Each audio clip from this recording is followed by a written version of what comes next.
kenapa nih akhir-akhir ini kayak mulai menunjukkan citranya pengen jadi capres, mulai tidak vokal lagi, tidak ada apa nih? Apakah sudah mulai sejak ini ya? Saya melihatnya sejak konten sama Pak Sandi tuh mulai diam tuh. Kenapa?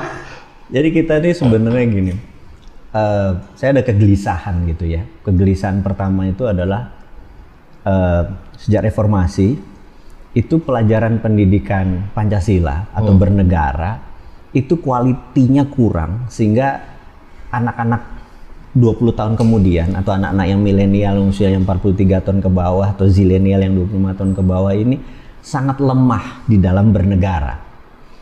Terus sementara untuk sustain atau untuk bertahannya negara, untuk hidup bisnis dan sebagainya itu harus memahami cara bernegara. Jadi contohnya saya nanya nih, Mas Mamat, gue manggil Mas ya karena bebas. Karena jarang-jarang ada panggil saya Mas. Jawanya gue nggak bisa menyetop mau lo lebih muda, mau lebih kaya, mau lebih Jawanya soleh. masih kental ya.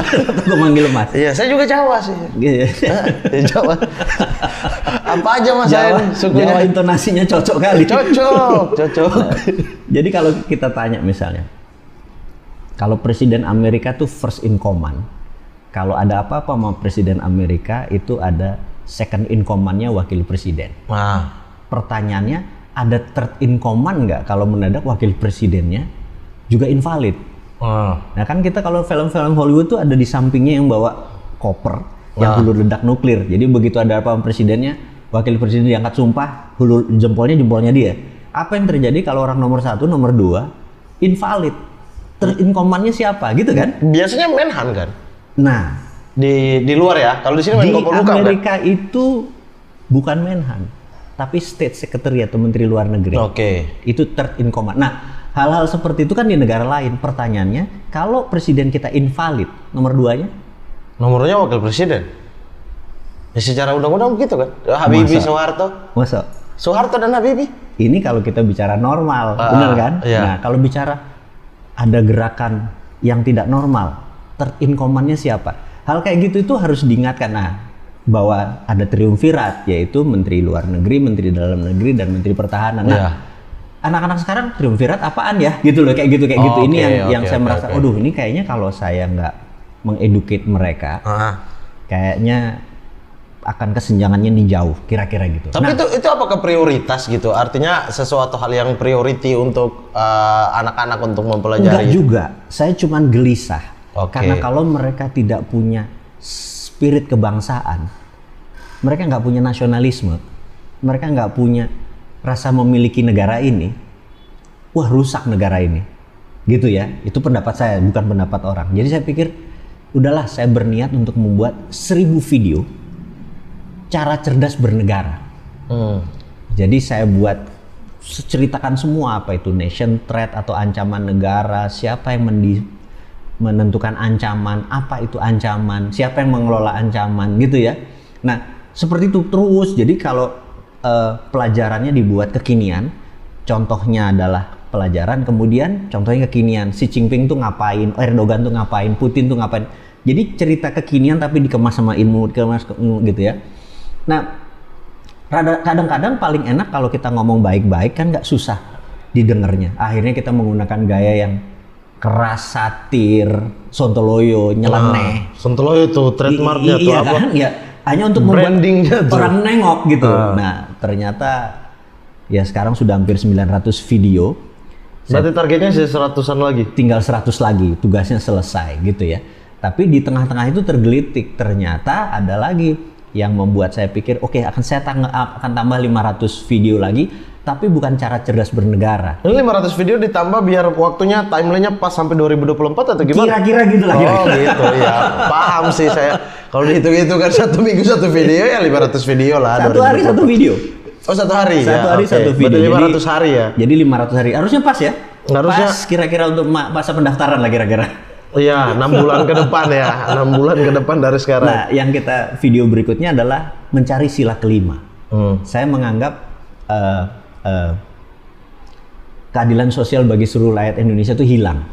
Oke. Nah itu kan saya berpendapat. Jadi ini mencari sila kelima ini tadinya geopolitik, sekarang geoekonomi gitu. Jadi ya lumayan lah kita mendadak menjadi influencer terdepan untuk geopolitik, geoekonomi kira-kira. Oke, geopolitik artinya hubungan Indonesia dengan negara lain, hubungan negara lain dengan negara lain yang ada Indonesia kepentingannya di dalamnya gitu-gitu. Nah, tapi kan kalau banyak orang nih ya, banyak orang beranggapan bahwa masalah luar negeri bentar dulu nih, karena masalah dalam negeri aja kita nggak selesai gitu. Kenapa ujuk-ujuk untuk menyelesaikan masalah luar negeri? Ini pemikiran awam ya. Nggak apa-apa, karena memang begitulah cara orang awam berpikir. Padahal masalah dalam negeri mungkin 70% karena masalah di luar negeri. Contohnya? BBM ini naik karena harga minyak dunia naik. Iya, kira-kira gitu deh. Harga hidup juga jadi naik ya. Iya. Nah itu, jadi keputusan di sini tuh besarnya dari luar. Misalnya suku bunga Amerika dinaikkan dolarnya dibandingkan dengan sini ya. Terus wah saham Indonesia langsung turun.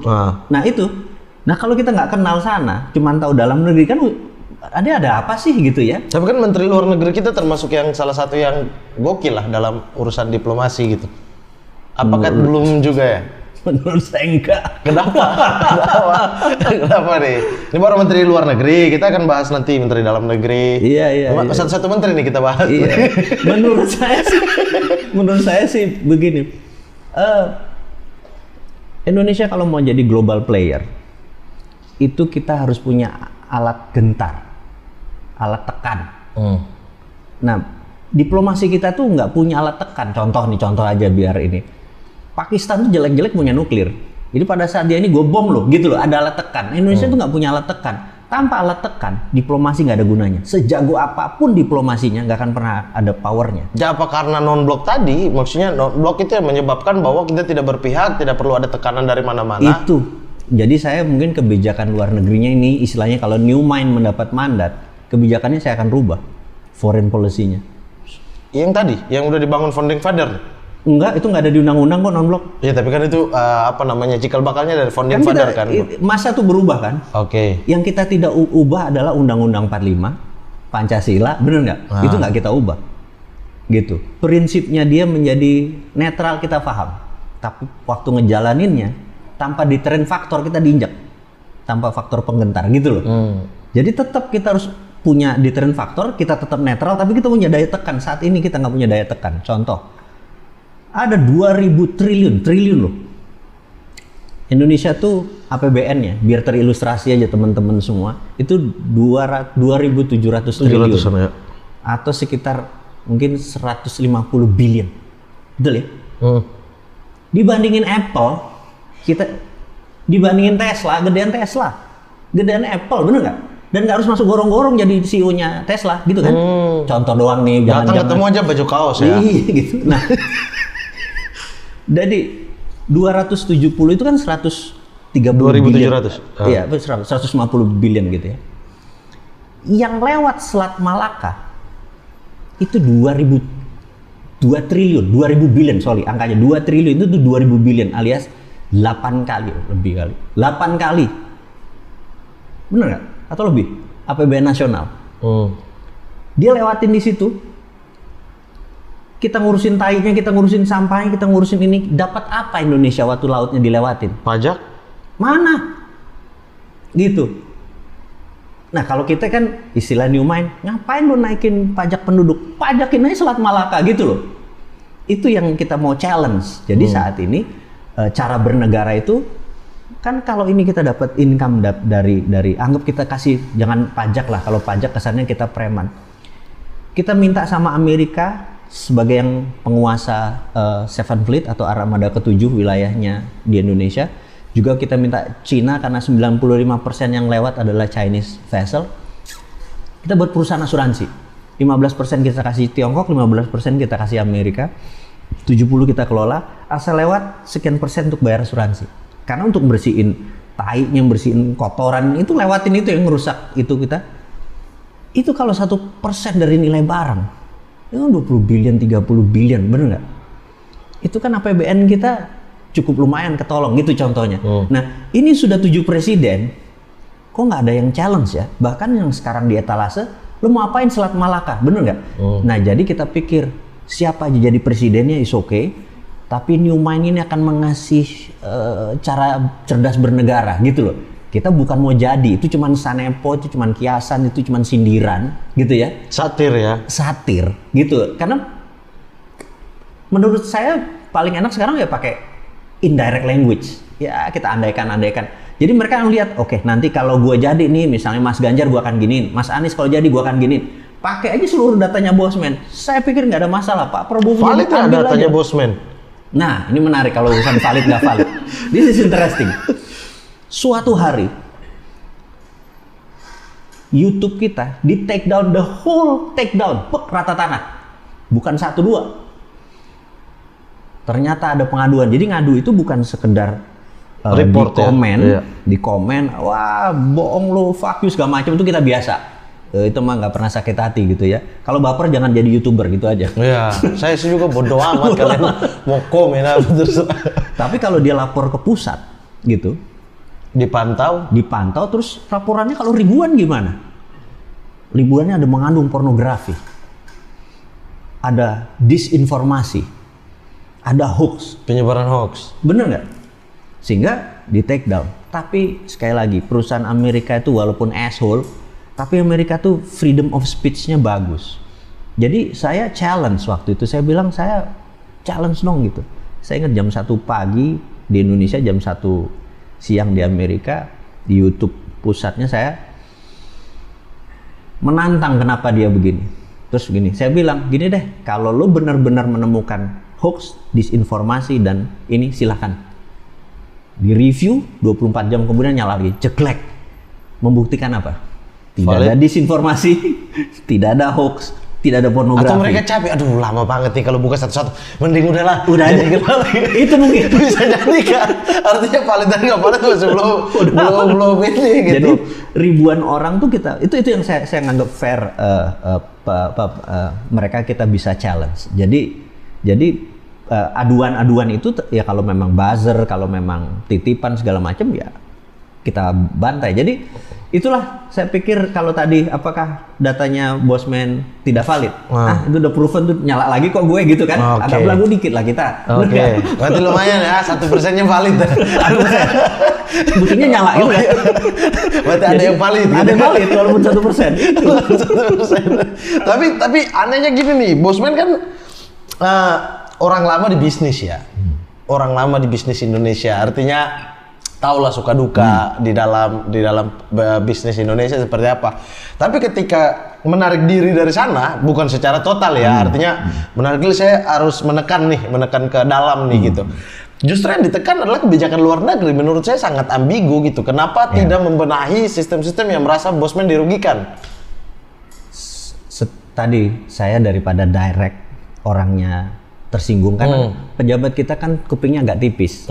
Bener nggak? Iya. Karena saya pikir saya paham sekali, saya kenal pejabatnya, kenal. Oh, berarti ada jiwa nggak enaknya gitu. Iya, kita abisnya pakai indirect. Nah, tapi untuk itu tadinya saya adalah orang yang mau pensiun, sudah mau selesai segala macam. Tapi begitu 2016 itu ada sebuah kebijakan yang menurut saya dalam bahasa Godfather itu apa ya? Insult my intellectual. Keren kali. Artinya menghina intelektual gue gitu ya. Jadi kita tuh kalau ada pekerjaan misalnya di BUMN gitu ya, kalau kita dapat kontrak 5 tahun, maka kalau ini proyek negara ya? Proyek negara, pada saat kita mau tender ulang, biasanya kita yang pemegang kontrak lama tuh namanya punya first right to refusal, alias kalau kita nanti tender, kita juara 2 atau nomor 3, maka yang kita akan ditanya, kamu bisa pakai harga nomor 1 nggak? Kita hitung ulang. Bisa ya kita ambil, kalau nggak bisa ya kita kalah. Jadi kita kalau bisa kita punya hak untuk menolak dia. Itu sudah melalui LPSC seperti saat ini? Seperti saat ini. Nah, balik ke cerita 2016, entah bagaimana keluarlah peraturan kerjasama antar BUMN. Ya tunjuk langsung lah dia kalau BUMN ke BUMN, bener nggak? Tapi kan secara aturan nggak boleh tunjuk langsung. Kata siapa? Dia ikut tender. Iya, ikut gitu tender dulu. Maksudnya penipuan di dalam tender. Tapi di dalamnya dimenangkan dia mau ngomong apa kita. Walaupun harga dia lebih mahal dari kita. Nah, itu saya bilang, wah ini gimana ya, udah BUMN itu regulator, dia operator, dia bergabung jadi kartel. Miskinlah negara ini, saya pikir sektor swastanya, ngerti nggak? Iya, artinya kan itu hal-hal yang apa namanya ya, yang harus dibenahi kan. Kenapa tidak berfokus kepada situ bahwa mungkin pembubaran Kementerian BUMN 2016 mulai kita bunyi jeger, dianggap orang sakit hati sama pemerintah. Loh, oh dia punya buzzer rupanya yang menyerang ini diserang. Kok jadi, ngerti nggak? Kok jadi personal gitu, jadi kita mau challenge kan? Karena kalau challenge one on one sama challenge publik, saat ini lebih senang opini publik diutamakan. Jadi saya pikir ya udah, saya bicara lewat itu, akhirnya oke, saya terusin, akhirnya jadi keterusan. Itu sejarahnya. Keterusan, tapi lebih coba ke kebijakan luar negeri Indonesia, lebih apa namanya, lebih interest ke sana. 400-an video pertama itu lokal. Kebijakan dalam negeri. Kebijakan dalam negeri. Tapi cuman 3 yang saya target adalah BUMN, foreign investment, dan kebijakan Kementerian Keuangan. Hanya 3. Saya nggak nyerang pertanian, saya nggak nyerang perikanan. Tapi kan saling berhubungan tuh. Tapi saya nggak ahlinya. Kan kita hanya fokus apa yang saya kenal, bisnis oil and gas. Adalah bisnis 25 tahun hidup saya, gitu. Tapi itu berdasarkan pengalaman kan, bukan berdasarkan sekolah, artinya. Betul, sekolah beda lagi kan, artinya bukan ahlinya. Itu makanya, jadi kalau saya masuk pertanian, saya nggak ngerti. Kita nggak berani ngomong sesuatu yang kita nggak paham, gitu aja. Tapi kalau keuangan, kalau foreign investment atau ini, wah itu mah makanan kita ya. Tapi harusnya gitu, kan gue boleh minum nih. Boleh dong, halal nih, halal ya. Halal, tapi udah ada ini, saya taruh sesuatu, udah disuruh tadi di HT, udah taruh ya. Oke, lanjut. Ya, semoga bertahan 5 menit ya. Ini bukannya punya efek depan itu kan? Apanya? Ininya? Enggak, efeknya langsung selesai. Podcast ini selesai maksudnya. Oke. Gimana? Tapi Bos, mending menarik nih sebenarnya ya. Saya boleh angkat kaki? Oh boleh. Biar ngikut gitu.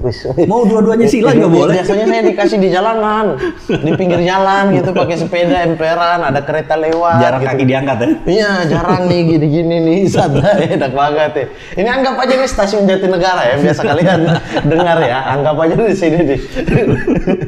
Bos, tapi menarik banget, maksudnya kayak kegelisahan tentang investasi. Sementara kebijakan negara kita sebenarnya cocok loh dengan apa yang menjadi fokus atau menjadi bisnis daripada Bosman gitu loh. Sebenarnya kalau santai-santai aja, baik-baik saja, sebenarnya peluang secara bisnis, peluang secara masa depan sangat lebih bagus gitu, karena kebijakan Indonesia kan ke arah sana, investasi, infrastruktur dan lain-lain, dan Bosman 25 tahun di situ. Kalau mau bergabung aja, artinya kalau mau menyatu lah gitu. Sebenarnya kita nggak pernah mengkritik infrastruktur yang dibangun oleh pemerintah. Boleh cek. Yang saya kritik kenapa ngutang. Oke. Sama, saya nggak anti IKN. Sama. Jadi caranya dong, gitu. Jadi bukan apanya, tapi how-nya yang saya kritik. Gitu. Oke. Nah, kritik itu bukan berarti harus ngikutin apa yang kita punya. Jadi pada saat kita mengkritik, pasti kita ngasih solusi. Nggak pernah kita ngeritik tok. Kayak oposisi. Tapi nggak apa-apa juga dong ngeritik tok. Orang tugas yang cari solusi yang kita pilih. Jangan. Loh, nggak bisa. Saya nggak sepakat. Solusinya kita kasih alternatif. Jadi, bos, lu kan pakai cara ini. Kenapa nggak pakai cara ini? Gitu loh. Nah, oke. Itu selalu. Oke. Tapi kalau ada orang yang ngekritik dan tidak kasih solusi, wajar dong? Nggak. Saya pikir kalau ngeritik nggak kasih solusi nggak fair. Loh, yang cari solusi kan yang kita pilih. Mending kita yang duduk di atas kalau kita tahu solusinya. Mending kita. Kita kasih alternatif aja nggak dikerjain. Nah makanya. Gitu. Apalagi solusi. Kira-kira. Oke. Gitu. Oke. Artinya tidak semuanya adalah bertentangan dengan apa yang diyakini. Menurut aku hampir tidak ada yang saya menentang kebijakan atau apa yang dilakukan sekarang. Yang saya menentang itu kenapa berhutang? Kan ada cara nggak berhutang. Caranya berarti ya. Kenapa nggak? Makanya yang saya kritik adalah bisa nggak pakai berhutang? Bisa nggak pakai dolar gitu loh. Oke. Kita mau membangun tapi kita nggak punya uang. Kita bilang kita nggak punya dolar mungkin, tapi kita nggak mungkin nggak punya rupiah. Bener nggak? Oke. Kok berani ngutang $10.000, kenapa nggak berani ngutang 100 juta rupiah? Bedanya apa? Oke. Kalau nggak ada uang printing money aja. Kan sesederhana itu. Ya hutang lagi dong, bayar lagi dong. Sama, tapi kan pakai rupiah. Kalau hutang pakai rupiah, jadi gini. Oh, Amerika juga utangnya besar. Iya, tapi utangnya pakai dolar. Dia bisa cetak sendiri lagi. Iya, sama. Pemerintah Jepang utangnya besar. Iya, tapi utangnya pakai yen karena dia berhutang pada asuransi Swasta, lembaga asuransi kan ini dia pemerintah menerbitkan surat utang negara yang beli swasta. Jadi yang ngutang tuh dia juga. Nah, Indonesia ngutangnya mata uang asing. Itu yang kita suka challenge. Artinya peredaran mata uang asing justru meningkat dibandingkan rupiah. Iya, dan gitu itu ya? kan berbahaya. Karena kita bisa disetel, dinaikin, dia turunin, ini berbahaya. Itu kena nation threat. Jadi saya pikir kalau pejabatnya tidak mengerti nation threat atau ancaman buat negara ini, itu parah sekali bernegaranya. Gitu loh. Ancaman terbesar dalam hal ekonomi untuk Indonesia? Indonesia ini rentan. Dari luar ya? Dari luar? Indonesia ini rentan sekali. Dulu di zamannya sebelum pemerintahan sekarang, itu cadangan BBM itu bisa 6-9 bulan. Zamannya Pak Harto juga 6-9 bulan. Saat ini cadangannya tidak lebih 1 bulan. Alias si Mas Mamat ini gue kasih ide gila lo ya. Lo bayar private army, triple canopy kek, tentara bayaran. Lagi kapal tanker kita keluar di Selat Hormuz, tembak tuh propellernya atau baling-balingnya kapal tanker kita, ceklek kan, copot, dia harus docking kan. Itu barang nggak masuk ke Indonesia kan, BBM-nya. Itu habis, nggak ada barang di Indonesia ini. Bisa rubuh pemerintahan ini, gitu loh. Terlalu sensitif, rakyatnya bergerak, meminta itu. Nah, karena kita tidak independen energi, karena itu goyang terus. Nah, kita ingetin. Itu loh yang menurut aku kadang-kadang kayak gue man against the world, manusia ngelawan arus gitu loh. Tapi bagi gue kalau selama kebenaran, ya udah gue ngomong aja. Gitu. Jangan sampai orang terinspirasi sama gue nih gitu. Oke, berarti ancaman secara ekonomi adalah cadangan energi sebenarnya. Banyak, belum lagi toto dolar. Jadi gini, suatu hari saya di Kentucky itu adalah sebuah tempat military base. Kita tuh ada namanya dollar simulation. Jadi ada currency war gitu. Ini dunia militer ya. Perang tuh kan ada perang militer, ada perang ekonomi atau economic war, ada perang currency. Itu dia melihat semua negara, ada 160 negara. Terus dolar tuh dinaikin nilainya sekian. Terus ada yang biru, ada yang kuning, ada yang merah. Kalau merah ini collapse. Dinaikin lagi, ada yang hijau tetap hijau gitu. Dinaikin lagi, tinggi. Dinaikin ini Cina tuh hijau terus gitu. Jadi Indonesia misalnya dolar sekarang 15.000, dinaikin 20.000, jegrek kolaps negara kita. Bener nggak? Gitu. Terus itu disimulasi itu, ternyata Cina enggak gitu. Terus diturunin, dolarnya dikuatin jadi 10.000 gitu. Indonesia import barang jadi mahal, kolaps juga Indonesia ternyata. Kalau dolar ini sekarang jadi 8.000, kita mau beli mau ekspor jadi nilainya jadi nggak ada nilainya, kita beli kita bisa gitu. Ternyata sensitif juga gitu. Nah, ternyata Cina tuh dinaikin 20%, masih tetap hijau, dinaikin 30% masih diturunin. Jadi Cina itu sudah berarti currency war, tidak akan dipakai dolar untuk menyerang Cina gitu loh. Nah, saya ngeliat gila ya, ini ada simulasinya begini semua. Jadi mereka punya senjata untuk berperang sama negara lain tuh ada. Nah, dia ini alat tekan, jadi dolar itu jadi alat tekan. Itu loh maksud saya. Memang dari zaman dahulu kala dari zaman dahulu kala. Amerika menggunakan dolar sebagai makanya dia marah sekali kalau seandainya ada negara lain yang biasa menggunakan dolar tiba-tiba berubah gitu kan. Kayak Rusia sekarang minta semua pakai rubel kan. Good. Nah, gitu kira-kira. Jadi saya ini sangat peduli sama begituan. Saya pikir di Indonesia ada simulasi beginian nggak? Bener nggak? Siapa tahu di ruang Kementerian Keuangan ada. Nggak tahu, makanya kita tanya. Panggil ibu nanti lain kali di sini. Datang ke sini tapi ke sini ke ruangan ini juga. Saya kira di sini ada untuk simulasi Bosman nonton dari sana gitu kan. Nanti pertanyaannya Bosman yang nggak sih saya tanya gitu. Gitu. Oh gitu. Oke. Jadi maksudnya adalah Bosman melihat Indonesia dalam kondisi tidak baik-baik saja ya. Artinya dalam hal ekonomi. Dalam hal tekanan luar negeri, bahkan dalam negeri pun tidak stabil gitu ya. Disebut tidak baik tuh gini. Ini kalau saya tuh merasa Tiongkok merdeka tahun 1949, benar nggak?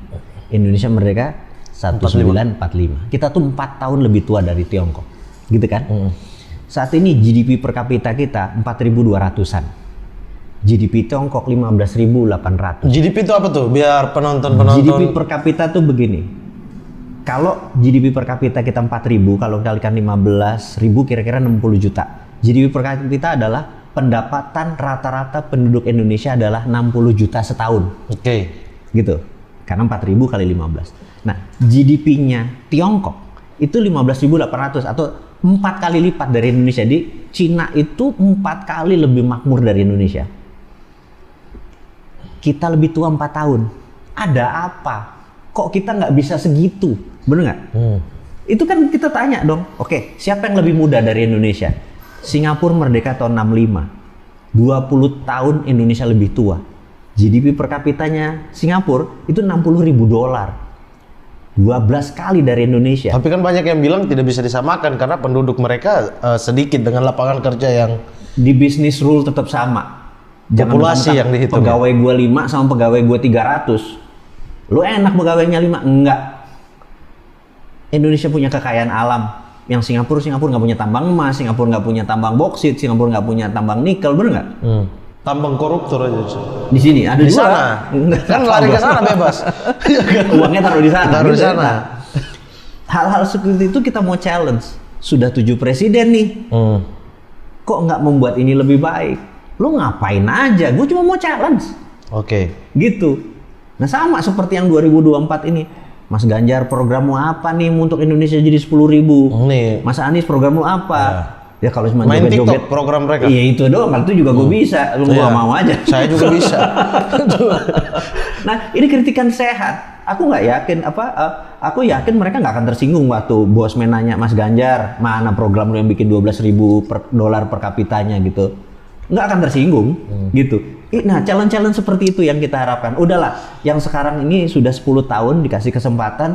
Ya waktu dia mengambil alih itu sekitar 3.500-an, sekarang 4.200. Naiknya juga belum signifikan gitu. Itu kan harusnya wake up call kan? Gitu loh. Itu yang kita mau ingatkan. Bahwa sekarang ini bukan belum apa-apa. Indonesia belum berdaulat. Indonesia nggak ada masalah. Tapi kalau Indonesia 10.000 dolar per kapita, ini saya mau cerita sedikit. Kemarin saya ke Bali. Ada salah satu acara sama Mas Menteri nih. Pak Sandi. Iya, jadi dia makin dekat ya, makin mesra ya. Gitu ya. Jadi dia udah nggak bisa kritik pariwisata deh sekarang. Oh bisa, dan desa, tenang aja. Desa. Jadi di Sanur saya lagi lihat ada suami istri lagi dia bule duduk depan saya, terus dia lagi nonton musik gitu kan. Di Sanur lebih light daripada nggak apa kayak orang Kute lah gitu. Jadi musiknya jazz gitu. Terus dia pesan lagu gini. Saya pikir saya seneng ngelihat orang yang romantis di usia tuanya gitu, suami istri. Saya bilang, sorry, lu dari tadi ngomong sama pasangan lu so beautiful. Gua ini, oh thank you kata dia gitu. Saya bilang dari mana? Dia dari Australia. Oke. Lo enak ya hidup di sini di Indonesia. Iya, kami sudah hampir 1 tahun tinggal di sini. Terus berencana mungkin forever sini. Oh ya, terus dulu kerjanya apa gitu? Saya kerja di KFC 20 years, saya nabung. Saya bilang dia kerja di KFC 20 tahun nabung bisa hidup di Bali. Indonesia seumur hidupnya dengan tabungan segitu, dengan hidup. Gitu. Nah saya pikir kapan Indonesia gitu? Tukang sapu di sini tapi jadi sultan di Amerika. Nah gimana kalau GDP kita masih 1/10 dari negara mereka? Kan kita harusnya 10 kali di atas Amerika baru kita begitu. Nah itulah membuat bangsa ini berdaulat. Kita punya proud. Nah kebanggaan itu tuh harus diingatkan. Kita bukan nggak ada apa-apanya. We are okay. But kita tuh punya potensi untuk menjadi negara yang 10 kali lebih besar dari sekarang. Kalau nggak bangun sih gitu. Tapi itu yang gua potensi gergetan. itu kan tiap tahun akan menurun terus kan. Karena misalnya kita bicara soal energi, kita bicara soal kekayaan alam, itu kan sesuatu hal yang akan habis gitu. Jadi potensi itu semakin lama semakin hilang dong. Bayangin cucumu bilang, manggilnya apa? Opa apa? Wah? Eyang, cucumu manggilnya apa kira-kira? Panggil nama, Mamat. Mat. Karena anak kecil kan kita bebas dia panggil nama. Bilang, Eyang, dulu zaman Eyang itu ada tambang emas ya, kok sekarang nggak ada, bener nggak? Oh. Terus dulu tuh katanya Indonesia pengekspor minyak, kok sekarang minyaknya nggak ada, kita impor gitu. Lu ngomong apa sama cucu lu? Kenapa yang sisanya cuman merkuri, air raksa, sianida, rusak semua alam kita? Lu ada yang bisa jawab nggak? Gitu. Bagi kita meninggalkan negatif ke cucu cicit kita. Karena kita nggak terlalu peduli sama mereka sebenarnya. Oke. Kita mau keduknya now gitu ya. Nah, hal kayak gini saya melihat bahwa statement negarawan di Indonesia tidak ada statement, tidak ada negarawan. Gue mau challenge nih, maaf, maksudnya gini, seharusnya negarawan itu tidak berpartai. Misalnya gini, ada yang senior kita misalnya Pak Amin Rais, saya minta Pak Amin Rais stoplah berpolitik, lo harus jadi negarawan, netral. Pak Tri Sutrisno, lo negarawan, dia saat ini netral. Semua orang yang sudah pernah mengecap dudukan strategis, kalau perlu Bu Mega, Pak SBY, sudahlah stop jadi negarawan. Karena kosong saat ini negarawan, orang yang netral yang ngomong atas nama bangsa nggak ada. Contoh, begitu harga BBM naik kemarin di dunia misalnya, nggak ada sebuah orang duduk memberikan direction, negara akan begini. Waktu COVID, negara akan begini. Tidak ada statement, pernyataan dari negarawan, address, yang memberikan nation address gitu loh, pidato kenegaraan. Saya gelisah, jadi kadang-kadang anak-anak bilang, Bosman, IG live 20.000 orang ya itu negara Republik Sontoloyo aja. Kepada New Mind, ya udah gue ngomong sama orang itu aja kita arahkan. Ini yang harus kita lakukan, bener nggak? Oke. Ya, itu hanya Tapi berefek nggak sih hal-hal yang dibuat di sosial? Karena saya berpikir gini, misalnya kayak ini, ya akan habis di sini karena kita tidak punya kemampuan untuk membuat kebijakan yang lebih gitu. Artinya kita bukan ada di dalam sistem. Gini, banyak udah orang saat ini yang akhirnya bergetar juga, yang oke dah, kayaknya patut nih dipertimbangkan. Alhamdulillah menurut saya sudah dapat respon kok dari beberapa teman yang kapan ke jalan lapangan banteng gitu. Jadi ya oke. Kapan ketemu ini Pak Menteri ini siap gitu. Udah terjadi kok saat ini. Gitu. Akhirnya kita udah duduk empat mata sama. Tapi 2024 surut lagi niatnya. Kita mau lihat lagi nih presiden baru bisa apa gitu. Ih, nggak tahu gua. Pasti akan surut lagi kan. 5 tahun lagi kita lihat pemilu bisa apa gitu. Apa karena pemilu yang terlalu singkat gitu ya? 5 tahun sekali. Nggak juga. Tapi nggak tahu nih apa yang terjadi, karena apa benar 2024 ada pilpres, jangan-jangan nggak ada kali, ada nggak? Nah kan bikin isu lagi, udah statement udah di mana-mana, udah nggak kan pasti ada. Pasti 2024. Anggarannya udah turun soalnya ya? KPU. Kuncinya itu, kalau anggaran turun gue percaya. Oh iya, anggaran sudah diketok palu kan, anggaran pemilu. Tapi udah turun belum nggak? Udah ya. Makanya nggak bisa ditarik lagi tuh. Udah, kalau itu aman, berarti kita bisa nyalon berarti ya? Iya, masalahnya adalah anggaran turun, pemilu ada, tapi orang lama masih bisa ikut ya? Nah, itu.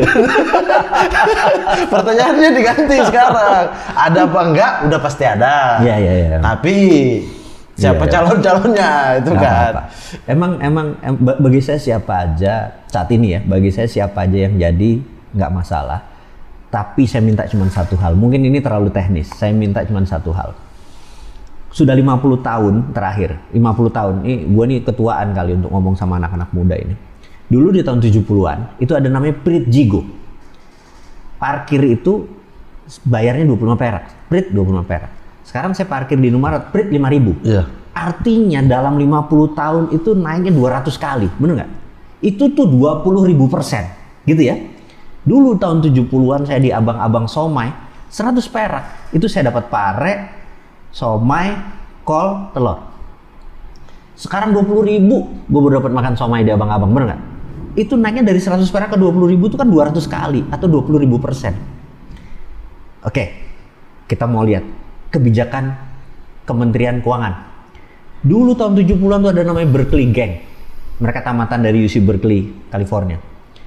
Selama 30 tahun mereka mengelola negara ini. Terus kemudian 20 tahun terakhir, ingat ya, Bu Menterinya sama ya, mau menterinya SBY juga beliau, Pak Jokowi juga menterinya beliau.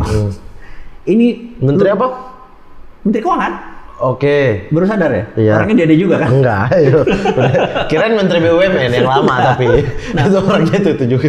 Ini kalau saya nih punten ini ngomong ini. Dia tamatan Illinois gitu ya. Terus temennya yang ini Illinois, yang ini Illinois. Jadi saya sebutnya mereka ini Illinois gang. Kalau ini Berkeley gang gitu ya. Ini selama 20 tahun dan 30 tahun, itu 50 tahun tidak membuat rupiah berdaulat. Tidak membuat inflasi terkendali contohnya.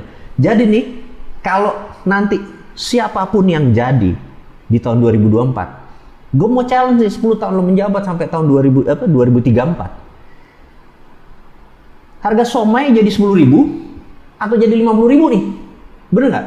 Parkiran nih dari 5.000 sekarang jadi 2.000 atau jadi 10.000 nih. Artinya deflasi dong kalau kita berharap menjadi 10.000. It's okay. Jepang deflasi, Switzerland deflasi. Justru itu masalah buat Jepang kan? Tidak juga.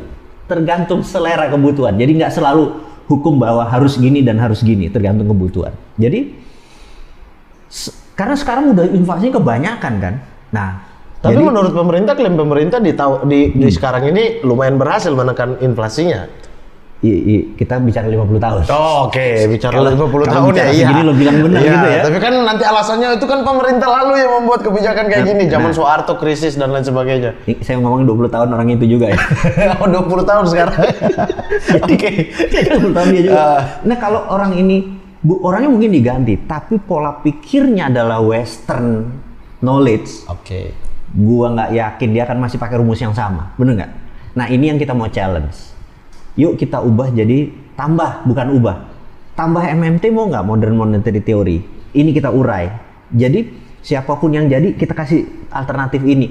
Itu yang kita mau ajak. Karena lu udah gue kasih chance 50 tahun. Masa gue kasih lagi 50 tahun ke depan? Tapi kan menurut Bosman semuanya tidak terlepas daripada Indonesia bukan siapa-siapa di pihak luar gitu kan. Nah, artinya kalau ada tekanan lagi dari luar, artinya kita mau gimana dong? Bisa. Jadi gini. Satu, kita harus punya alat tekan. Bener nggak? Misalnya, alat tekan Indonesia apa? Energi? Udah habis. Jadi gini, kita punya TH atau thorium. Jadi power plant itu dua energinya. Pakai nuklir atau non-nuklir. Nuklir itu pakai uranium atau pakai thorium, TH. Bahannya thorium. Saya ini pro nuklir, tapi bukan uranium. Jadi pembangkit listrik kita ada tenaga batu bara, tenaga gas, tenaga gasolin atau minyak bakar. Saya berharap Indonesia kalau mau independen energi, karena thorium kita di Bangka itu banyaknya bukan main. Jadi kita ubah menjadi power plant berbasis thorium. Ini kan gila idenya. Kita jadi tidak import minyak lagi untuk bahan bakar, tidak batu bara lagi yang rusak karena karbonnya banyak, kita pakai thorium. Thorium kita kalau udah jadi, negara-negara lain kita kasih gratis kalau perlu 4 sen dolar untuk Singapura kita buat di Bangka, kita kasih ke Malaysia sehingga mereka jadi dependent. Persis kayak sekarang siapa sih Rusia ngasih gas ke Jerman dan kawan-kawan Eropa Barat. Nah, kita juga sama, kita kasih thoriumnya ke situ. Karena thorium itu nggak ada karbon dan resiko radiasinya. Tapi biaya pembuatannya, pembangunannya sama dengan buat power plant. Sama buat power plant yang lain, butuh biaya juga sama. Join kita, ada Amerika, ada Tiongkok, jadi kita berteman sama mereka bangun. Karena dia butuh thoriumnya, dia butuh TH-nya. Thorium ini adalah alat tawar kita. Lo nggak nurut, gue nggak kasih, gitu kan? Nata ini memang nggak jadi dalam semalam. Pelan. Tapi kita punya grand plan bahwa tahun 2045, 23 tahun dari sekarang, Indonesia superpower, Cina sama Amerika di bawah kita. Kita harus berani kayak gitu. Tapi kan banyak yang menganggap kalau punya plan kayak begitu, misalnya banyak yang komentar, Bosman ini halu banget sih ngomongin nuklir, kita belum sampai ke arah sana, ngomongin luar negeri, konspirasi ke Indonesia dan lain sebagainya, kan banyak kan? Banyak yang bilang gitu. Nah, harus gimana dong? Kayaknya yang cuman mikir gila ini cuman Bosman doang, bener nggak? It's okay, walaupun gue sendirian, bener nggak? Tapi lama-lama kan ketularan juga kegilaan. Tapi kok mengakui mau berpikir gila? Gila ini kan sesuatu yang bisa terjadi, bisa enggak kan? Ruginya di mana? Berarti hanya teori dong? Enggak juga. Grand plan-nya kan tidak bisa menjadi praktek langsung gitu. Bisa, sangat bisa. Saya bisa mengurai seluruh teorinya, seluruh bukunya, seluruh ilmunya, seluruh guru besarnya, seluruh contohnya semua ada. Masalahnya bukan tahu nggak tahu, tapi berani nggak. Gitu loh kuncinya, bener nggak? Okay. Nah, kalau pemimpin tidak punya kwitansi, dia nothing tulus. Tapi kalau gue nih punya kwitansi, di belakang gue ada yang pesen, lo harus pesen ini, gue menangin lo, gue kasih lo sekian, tapi lo giniin gue, kwitansinya banyak, berat berangkatnya. Kayaknya di antara semua calon yang nggak punya kwitansi bosman doang nih. Apa karena duitnya udah banyak? Enggak juga. Jangan lupa sepeda saya hilang dibayar. Itu dulu tuh kwitansinya gitu. Udah suruh bawa katanya di sini kan. Gitu kira-kira. Gitu, Iya tapi kan maksudnya kalau kita berbicara Indonesia masalah yang kompleks sih bosman. Artinya enggak. Percaya gue. Artinya banyak kepentingan di situ. Banyak tekanan luar negeri seperti yang bosman bilang. Lokal itu yang dibutuhkan cuman perut kenyang, sehat, bener nggak? Rumah sakit semua biaya ditanggung, semua kerja tuh mudah, easy money. Butuh APBN berapa banyak tuh untuk Nah, ini menarik. 5.000 sampai 6.000 triliun tuh. Ini menarik. APBN tuh gini, Indonesia tuh GDP nasionalnya 1,1 triliun atau 16 triliun rupiah, 16.000 triliun rupiah, 16.000 yang 3.000 dibuletin aja, yang 3.000 adalah APBN. Oke. Yang 13.000 ini swasta. Jangan terpesona sama yang ini. Yang 3.000. Yang 3.000. Yang ini yang kita harus terpesona, bener Ini gak? termasuk BUMN dan lain-lain? Di sini, bener. Oh, 3.000 ini ya? Oh, soalnya utangnya bayar pakai Di ini ya? sini. Ini nih yang kita lihat. Makanya yang terpesona itu semua tuh ribut anggaran. Mau itu anggota DPR, politikus, pejabat. Itu tuh ributin anggaran. Kita kadang-kadang, anggaran tuh nggak ada apa-apanya. Ini loh lo bikin tumbuh. Pasti ininya ketumbuh, bener nggak? Sorry, ini swasta nasional apa? Swasta nasional. Apa misalnya kayak perusahaan luar dan lain Swasta sebagainya? nasional. Ya, 13.000 triliun. Iya, Indofood di sini, bener nggak? Semen ini di sini, itu semua di sini. Tapi investasi asing juga kan? Sebagian kan awal ya nggak semua investasi asing, banyak yang lokal, yang kelapa sawit segala macam. Nah, ini kenapa nggak ini digedein sih? Kan pajaknya ke sini juga, gitu loh. Ini mikirnya ini terus gitu direbutin. Oh, proyek itu fee-nya segala macam nggak keren banget. Ini yang gue mau ingetin. Udahlah, mau gedein ini. Jadi double, ini dinaikin ini double kok, gitu loh.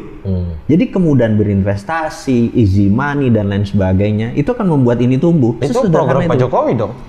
Mana? Kemudahan investasi dan lain Iya, sebagainya. mana?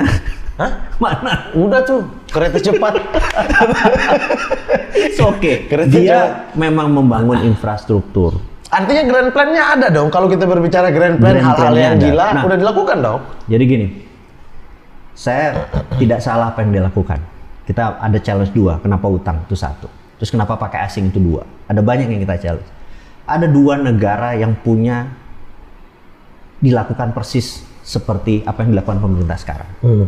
Pertama waktu itu ada namanya Green Deal, di mana FDR, Franklin Delano Roosevelt tahun 33 memprinting money $100 billion tahun 33 untuk membuat jalanan di Amerika criss cross itu gitu. 11 dari utara selatan, 9 dari timur ke barat. Gitu ya. Itu buat jalanan sampai anak jalan. Itu perlu sekian. Mereka kalau cetak uang seperti itu nggak inflasi ya? Ya kan? Itu kan pertanyaannya. Pakai apa? Mereka printing money itu deh. Untuk apa? Ini kuncinya. Mereka bukan ngebangun jalan ini 100% semennya mereka, batunya mereka, kayunya mereka, orangnya mereka, dan tujuan jalan ini dibangun untuk bisnis mobilnya buatan Amerika, sehingga seluruhnya adalah American made. Oke, dicontohlah tahun 90-an oleh Tiongkok. Tiongkok baru bangun tahun 90-an. Dia membangun hanya sisi timur. Nggak ada sisi barat, nggak ada di tengah, cuma sisi timur. Dia bangun jalan, kereta api, infrastruktur jalanan berlapis-lapis. Sama. Semua duitnya Cina, teknologinya Cina, printing money sendiri. Bangun. Nah, sewaktu kita ngebangun, itu yang gue tanya. Kenapa tidak pakai 100% Indonesia? Sekarang tak balik nih ceritanya nih Mas Mamat, tak balik nih. Anggap Mas Mamat nih presiden, saya Menteri PUPR. Saya senang. Ngayal ya? Kan kita Raja Halu kan? Ya. Halu kan? Saya enggak, bosman aja. Bosman aja, lu enggak ya? Oke. Gua halu nih. Iya, ini Gua saya mau disuruh halu bareng kan, ya udah halu nih. Lu bayangin jadi presiden, lu aminin aja. Oke, amin ya Allah. Iya. Gua Menteri PUPR. Oke. Terus kita bilang, Hei Pak Menteri, sini. siap, ada peluang bagus Pak Presiden. Ada peluang apa? Di Papua Nugini, itu orang tangan kanan Perdana Menterinya orang kita Pak. Yang kita udah garap lama Pak. Siapa tuh? Oh ada. Ini orang udah lama kita garap. Nah, dia sudah kita kasih inspirasi untuk mereka membangun jalan tol, pelabuhan, segala macam. Terus, nah kita bilang, pokoknya mereka kerja.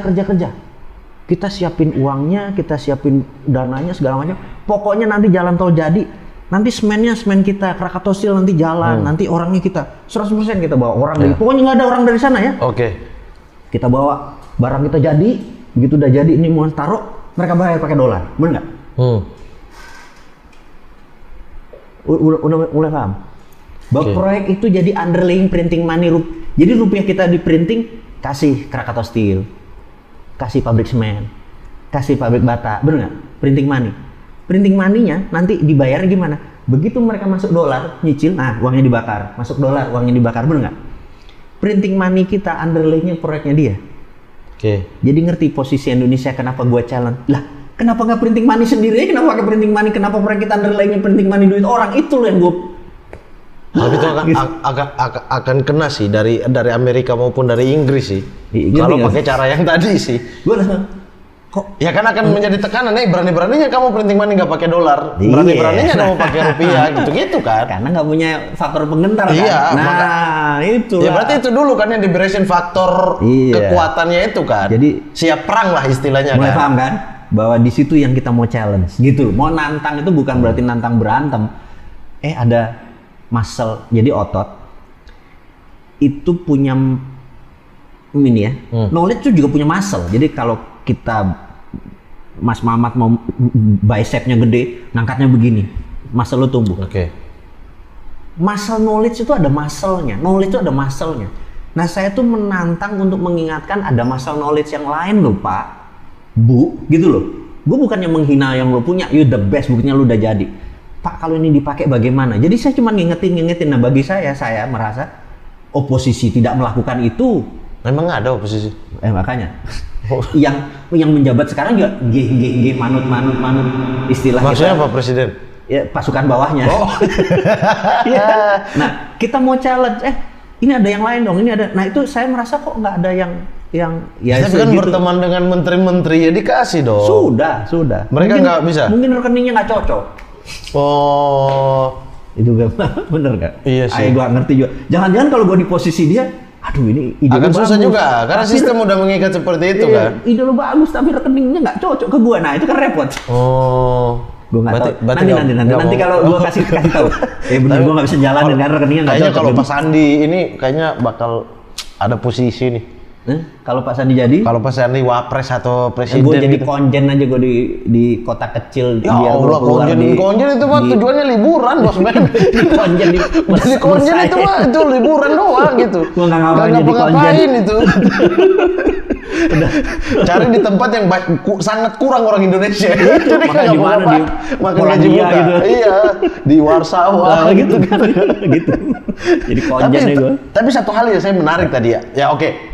Luar negeri kita tahu lah posisi Indonesia lemah, kita nggak punya sesuatu yang bisa kita menjadi ancaman buat misalnya Amerika, misalnya Tiongkok atau negara besar lainnya gitu yang menjadi tekanan. Hey kalau Anda melakukan A, saya akan menarik tuas B gitu misalnya kan gitu. Keren. Itu nggak akan kan karena memang kita posisi kita lemah sekali di dunia internasional. Kita cuma manut-manut aja sama apa yang dilakukan Tiongkok, kerjasamanya, apa yang dilakukan Amerika. Mereka dua perang kita bingung gitu kan. Benar. Itu pastinya gitu. Nah kita bicara dalam negeri sih ya biar orang nggak bilang halu gitu. Yes. Oke. Biar orang nggak bilang halah kejauhan tuh bahas. Bener. Saya tertarik tadi soal BUMN sebenarnya. Bahwa ada nih di Indonesia Kementerian BUMN yang dia incar proyek strategis nasional juga gitu. Lalu kapan swasta atau UMKM itu tumbuh dengan bagus kalau sementara yang masih dipegang oleh BUMN. Jadi keluar dari satu pintu masuk lagi ke pintu yang lain gitu. Jadi, yang memiliki pintu itu sama gitu. Jadi BUMN itu, jadi ingat tugas menteri ya. Kementerian itu adalah regulator. Dia pembantu presiden, dia regulator. Saya bukan anti Pertamina, saya bukan anti PLN. Saya anti Kementerian BUMN. Ya. Karena kalau dia kementerian, dia regulator, perusahaannya dia operator. Jadi operator sama regulator nggak boleh gabung. Iya, saya sepakat soal itu. Saya ingin Kementerian BUMN dibubarin. Ada contoh nggak di negara lain misalnya punya Kementerian BUMN? Temasek, Singapura, itu BUMN tapi tidak di bawah Kementerian BUMN. Kasana. Di bawah apa dong? Dia langsung di bawah menteri terkait. Jadi misalnya Pertamina ya di bawah Menteri SDM. Jadi bukan. Dia nggak digabung menjadi satu di bawah Kementerian BUMN. Ada jadi cross fungsi. Proyek ini yang ini kerjain, yang ini. Kalau kementerian kan ada yang buat selamat pagi Bapak. Itu costnya gede banget itu ngurusin protokol begituan, bener nggak? Nah, kita berusaha mengurangi protokol. Jadi ini jadi PT Indonesia Incorporated itu BUMN kayak Kasana itu di bawah menteri terkait itu lebih lincah, gitu. Jadi misalnya Waskita, BUMN juga di bawah Kementerian PU, karena dia kontraktor. Karena iya kayak gitu. Jadi dan dia komisarisnya itu. Jadi itu juga lebih lincah karena lebih operating. Kementerian BUMN ini yang saya tolak. Gitu, brother. Tapi di semua negara emang ada nggak sih? Saya tuh penasaran. Nggak banyak BUMN di dunia ini. Enggak, bukan BUMN-nya, kementeriannya. Nggak ada. Nggak ada. Cina. Nah, Cina itu BUMN-nya bukan badan usaha milik negara, tapi badan usaha milik partai. BUMN itu milik Partai PKC. Komunis ya? Yes. Partai Komunis Cina. Gitu. Oke. Artinya berarti dengan sekarang, misalnya nih ya, kan banyak tuh aset. Misalnya kita ambil contoh bahwa Kementerian BUMN ini harus dibubarkan. Ketika dibubarkan, aset-aset ini akan lari kemana? Masuk karena langsung jadi PT. Jadi nama PT-nya Indonesia Incorporated. Jadi PT. Oke. Ini masuk nah PT pakai undang-undang PT. Oke. Dia bertanggung jawab kalau dia ngutang ya lu sendiri nggak pakai utang negara. Tapi misalnya kalau dia ambil jalur misalnya tender proyek lah. Dia misalnya Waskita, dia tender proyek di PU juga. Ya tetap aja dong regulator jadi operator dong. Beda kalau itu. Jadi di mana sisi swasta kalau kayak gitu lebih lincah. Karena dia tidak si kementeriannya tidak ya benar-benar yang termurah yang diambil selesai. Itu hal yang berbeda. Itu lebih lincah, lebih ringkas. Jadi saya pikir ya suatu hari ini mungkin di 2024 siapapun yang jadi saya minta kementerian itu dibubarin supaya gak kebanyakan kita. Iya. Menurut saya pos ini harusnya tidak ada. Contohnya kalau BUMN itu digabung, itu nilainya mungkin 5.000 triliun. Asetnya. Oke. Rumus bisnis, kalau Mas Mamat berbisnis punya perusahaan 5.000 triliun, omsetmu setahun harus 5.000 triliun. Oke. 1 banding 1. Kalau sekarang nggak nyampe omsetnya, gitu. Sementara perusahaan yang 5.000 triliun itu kira-kira 400 billion dolar atau 300 billion dolar kira-kira. Itu GE lebih besar, Citibank lebih besar, bener nggak? Nah, kalau ini dikelola swasta, itu profitnya bisa 10 kali dari BUMN sekarang. Kalau dikelola, karena tidak pakai kelembagaan, tidak gemuk, tidak ada satpam yang ngebukain, yang selamat pagi, yang ngangkatin koper. Tapi kalau masuk ke dalam kementerian terkait juga nggak apa diswastakan aja gitu. Nah, semuanya. Artinya tidak perlu ada di bawah kementerian. Cucu cicitnya ini harus dibuang nih. Jadi jangan sampai. Oh iya tuh banyak banget tuh. Kebanyakan. Jadi mungkin nanti BUMN tinggal 50 biji, nggak 800 kayak sekarang. Itu asetnya masuk ke semua perusahaan utamanya. Iya, masuk utama. Ini itulah kayak gitu, disederhanakan, dirapihkan, di merger, di listing. Biar perhitungan kereta cepat Jakarta Bandung juga aman gitu ya. Dan semuanya TBK kalau bisa, semuanya going public, milik publik. Oh iya, sahamnya dan lain sebagainya. Jadi udah cepet sekali. Itu kira-kira. Iya gampang kok ngelola negara menurut gue ya. Wih. Memang bener sih dibilang halu ya.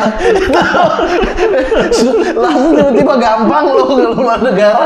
Orang presiden aja udah pusing. Makanya udah kasih gue deh gitu. Wih, belum aja ditekan sama pistol itu ya kan. Oh, mau tanda tangan gak? Itu apa luar gak? Ada maksudnya sama asing gitu kan.